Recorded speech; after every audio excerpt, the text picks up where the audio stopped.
In primetime news this evening, Manchester worry, health officials moving to control COVID spike in the parish. Still no, the response to calls for reopening of the entertainment industry. And more details emerge on Jamaica's national vaccination program.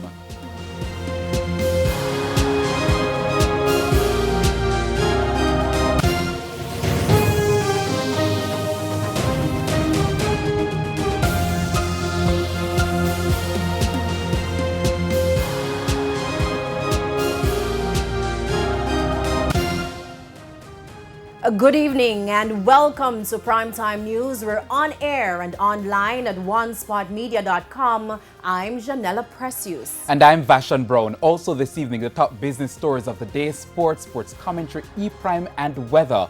But before the break, the feedback question. Tonight we're asking, do you believe there is a way to safely reopen the entertainment sector? Give reasons for your answer. You can share comments online, facebook.com/televisionjamaica and tweet us at televisionjam. Stay with us. Primetime News returns right after this break.